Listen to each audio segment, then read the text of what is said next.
After the defeat of the Ukrainian Revolution, the struggle for Ukrainian statehood moved into the realm of emigration and the underground. Outside Ukrainian lands, the Organization of Ukrainian Nationalists, OUN, was formed with its leaders setting the goal of creating an independent, united Ukrainian state. Soon, regional cells of the OUN emerged in the Ukrainian underground.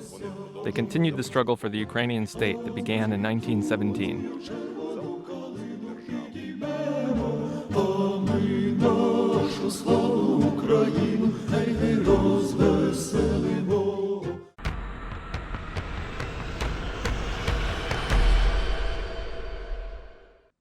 When it comes to the OUN UPA, most people mention Stepan Bandera and perhaps Roman Shukevich. However, not many people know about the founder of the OUN, and the founder was Yevhen Konovalets. His dream, to which he devoted his life, was a free and independent, united Ukrainian state. Yevhen Konovalets personified this unity. Born in Alyushina, he became one of the brightest figures of the Ukrainian Revolution of 1917 to 1921 in Nadniprenchina. Yevhen was born into a Ukrainian Polish family and from his youth stood for the construction of the Ukrainian state. He began his active involvement in nation building before the First World War as the secretary of Lviv Prosvita. Then came the war, service in the Austrian-Hungarian army, and Russian captivity, where after the February Revolution in Russia, he became one of the leaders of the organizational and propaganda work among the prisoners. After escaping from captivity, he arrived in Kyiv and joined the Halichina Bukovina Committee for the Aid to War Victims. There, he engaged in the creation of a separate military unit, a Kurin, a later separate detachment of Sich riflemen, one of the most combat-ready units of the UPA army. He was one of Petliura's most trusted allies, but resigned after the latter concluded an alliance with Pilsudski. The defeat of the Ukrainian Revolution revealed the need for new ideas capable of capturing the masses and finding other methods of fight for Ukrainians' independence. Yevhen Konovalets contributed to the creation of a fundamentally new organization that could oppose the occupation regime underground. This formation was the Ukrainian Military Organization, UVO. However, the idea of managing it from Lviv failed. Polish authorities accused the leader of UVO of subversive terrorist activities. Thus, after 1922, Yevhen Konovalets spent his whole life in exile. Yevhen Konovalets knew how to generate and implement ideas. He was a representative of the old Halichina Austrian legal school and adhering to clear rules and obligations. He was entrusted with fundraising because no one doubted his integrity. In November 1927, at one of the UVO meetings, they decided to create a single revolutionary political organization. Its activities were to be based on nationalist ideology and spread to all Ukrainian lands. The basic condition was to clearly declare rejection of the ideas of National Socialism and Communism. This organization became the Organization of Ukrainian Nationalists. Konovalets put forward the following ideas for state formation.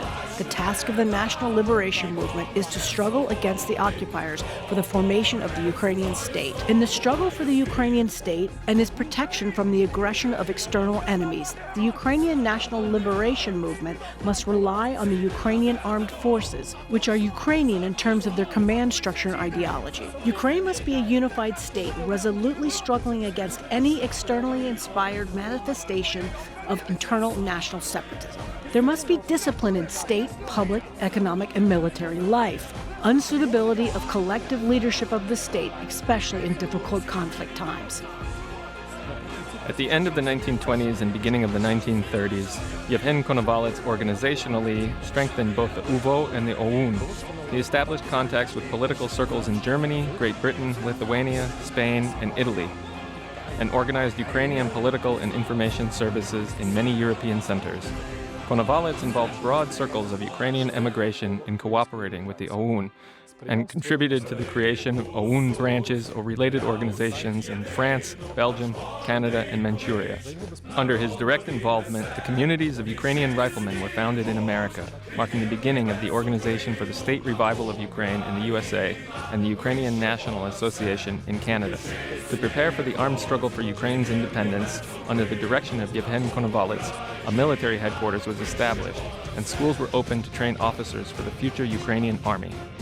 Konovalets' activities in developing the OUN, his efforts to bring the Ukrainian issue to the League of Nations, and the establishment of a nationalist underground in the USSR raised concerns among the Bolshevik leadership in Moscow. Soviet special services made several attempts on his life, and the level of Moscow's concern about Konovalets' activities can be gauged by the fact that Stalin was personally informed about the special operation. Yevhen Konovalets was killed in Rotterdam on May 23, 1938. Konovalets was prepared to sacrifice himself for his ideals. Though he did not choose his fate, once he committed to the fight for Ukraine, he remained dedicated to this cause until the end of his life. The Soviet system tried to erase Colonel Konovalets' name from Ukrainian history, but it did not succeed. The underground OUN he created resisted the Soviet system until the mid-1950s and became one of the factors contributing to its downfall in the Stalinist camps.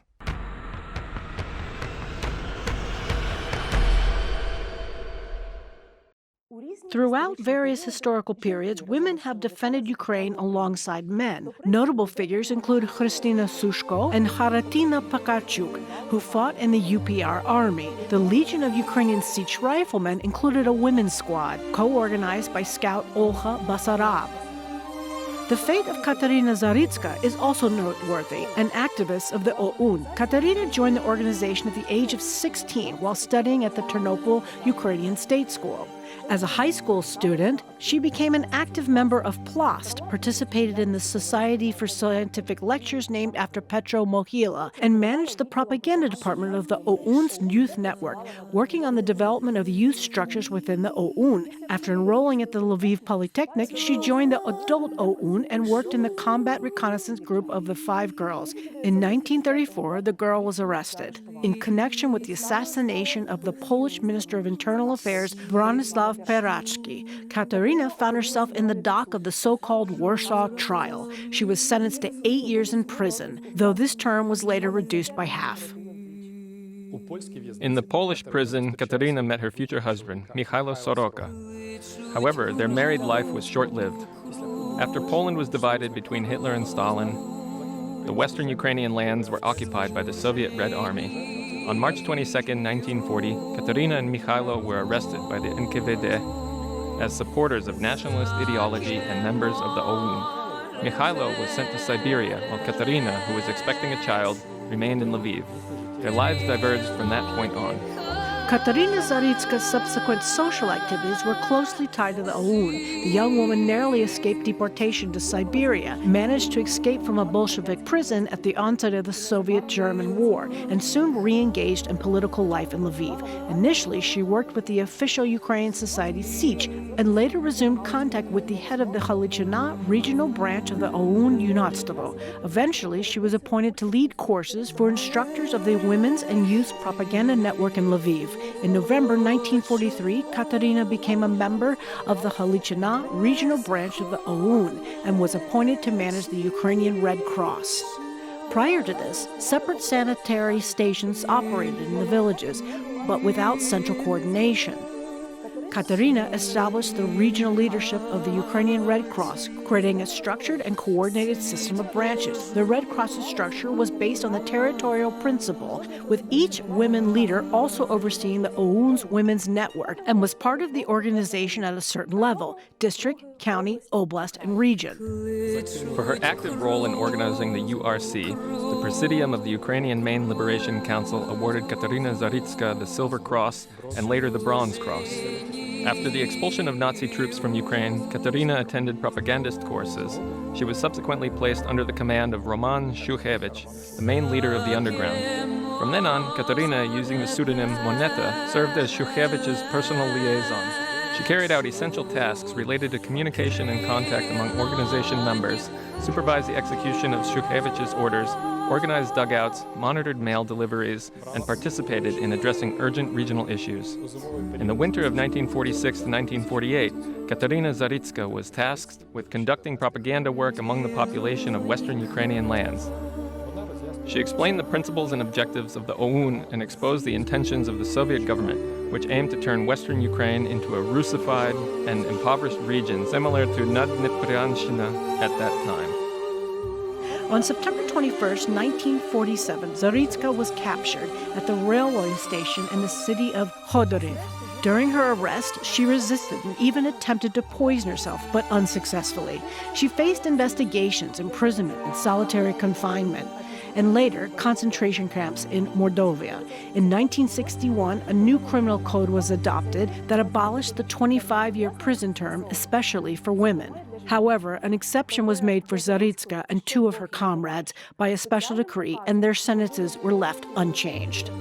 After 22 years of imprisonment, Kateryna Zaritska was transferred to the camps. Even after her release, she did not regain her freedom. She was prohibited from living in western regions of Ukraine and faced constant surveillance and harassment. Despite the challenges, Kateryna continued to support others, particularly political prisoners, by seeking funds for transfers and parcels for those still incarcerated. However, the physical and mental suffering she endured left a lasting impact. At the age of 72, the heart of this brave Ukrainian woman finally stopped beating.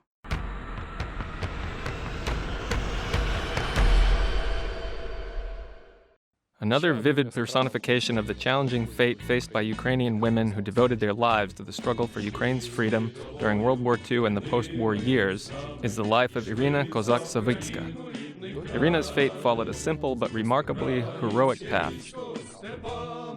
PLOST, the OUN underground network, the Ukrainian Red Cross, the Ukrainian Insurgent Army, women's organizations, and active social and political activities abroad. Iryna joined PLOST in the OUN youth organization at the age of 14, just before the onset of World War II. During the Soviet occupation, she engaged in underground activities with Ukrainian nationalists, and from 1941 onward served as an instructor in the regional branch of the OUN youth in Western Ukraine. The training was of high standard.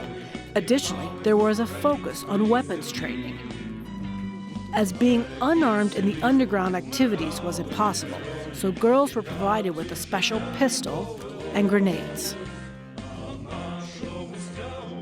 I personally had what we called a PPS. I even had a photo of myself in my uniform, which fit me perfectly. I wore it when necessary, as I also wore my civilian clothes. She also became involved with the Ukrainian Red Cross, led by Kateryna Zaritska.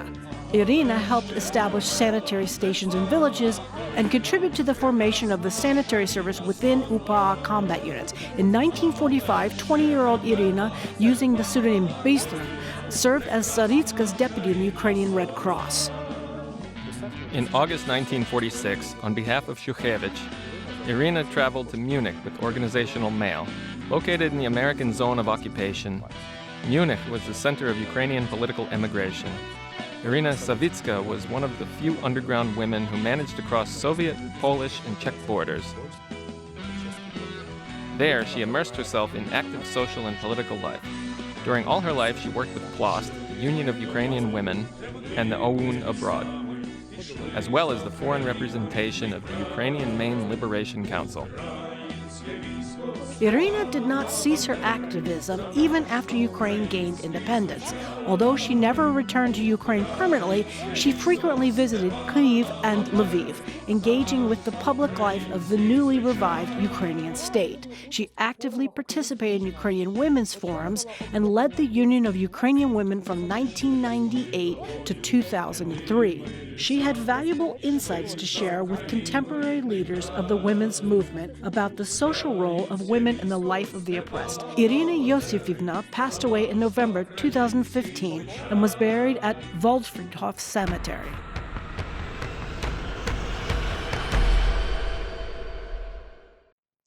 One of the founders of the UPA and its first commanders in the northwestern Ukrainian lands, who remain in the shadow of Roman Shukhevich, was Vasyl Ivakhiv. Vasyl grew up in a large family with 4 brothers and 3 sisters that was considered wealthy by the standards of the time. The children were raised with a strong sense of patriotism, valuing Ukraine's independence and future above all else. Vasyl's father, Grigory, served in the Ukrainian Alyushina army and was killed in a battle with the Poles near the Zbruch River, while his older brother, Aleksa, died for Ukraine's freedom as a member of the UHA. Vasyl's worldview was shaped by his family's example and by the participants in the events of 1914 to 1921, including the Sich riflemen, who defended Ukrainian lands from invaders. While still in high school, Vasyl joined Plast and later became a member of the underground organization Union of Ukrainian Nationalist Youth to elevate the national and patriotic spirit of the people, showing them that the occupation regime is not as all-powerful as it seems. Members of the organization restored the graves of Ukrainian heroes, hung blue and yellow flags, and displayed maps of the WPR and UPR in their communities, while also distributing leaflets. The Polish police could not always identify the participants in these anti-state actions. Although there were arrests and interrogations of suspects, many were released due to a lack of solid evidence. This environment contributed to the strengthening of Vasyl's character. In 1929, while still in high school, Vasyl joined the OUN and managed an underground student group until his graduation. High school students studied materials from the First Congress of Ukrainian Nationalists in the forests around Rohatin. Instructors, sergeant majors of the Ukrainian Sich riflemen, taught them military skills. After serving in the Polish army, Vasyl actively worked with public organizations such as Sokol and Prosvita on behalf of the OUN. He was a talented organizer and teacher, but was repeatedly arrested and convicted by the police. Despite serving his sentences, he continued the national liberation struggle upon his release. In June 1941, Vasyl established and led an OUN sergeant school in Pomoriani, Lviv region. However, the Gestapo arrested everyone who taught or studied in the school. Vasyl and his comrades spent about a year in Lviv prison, from which he was released at the request of Metropolitan Andriy Neposedov. After his release from the Lviv prison, Vasyl focused entirely on the underground struggle. He organized self-defense units and underground combat groups in villages that fought against the Nazis and later against the Soviet occupiers. One of Ivakhiv's significant achievements was his effort to reconcile Bandera's faction with the nationalist military group Sich, led by Taras Bulba-Borovets, aiming for a unified effort among all Ukrainian patriotic forces to fight the enemies. Unfortunately, a complete unification of all forces in the struggle for Ukraine was not achieved. On May 13, 1943, the day before the negotiations were set to take place, Vasyl Ivakhiv was killed in a battle with a German unit along with part of the UPA headquarters. Posthumously, Vasyl Ivakhiv was awarded the rank of lieutenant colonel and in 1952, the Golden Cross of Combat Merit First Class. To understand the role of these heroes and heroines in the liberation movement, it's important to recognize that despite specific characteristics, all world national liberation movements share common features. They emerged as a defense reaction of a society to oppression, violence, and injustice by foreign states. The use of violence by participants in armed liberation movements to achieve their goals remains a contentious issue regarding its legitimacy and morality. Typically, liberation movements militarized after realizing that all peaceful avenues for resolution were exhausted, particularly when occupying regimes responded with brutal force to peaceful protests. In such context, armed struggle becomes inevitable. The OUN-UPA continued its partisan struggle against the Soviet occupiers in western Ukraine for many years. It was only by the end of the 1950s that Soviet special services managed to eliminate the rest of the UPA. However, this did not quash the idea in general. A new generation of Ukrainian fighters for an independent Ukraine, known as the Sixth Years, was already emerging.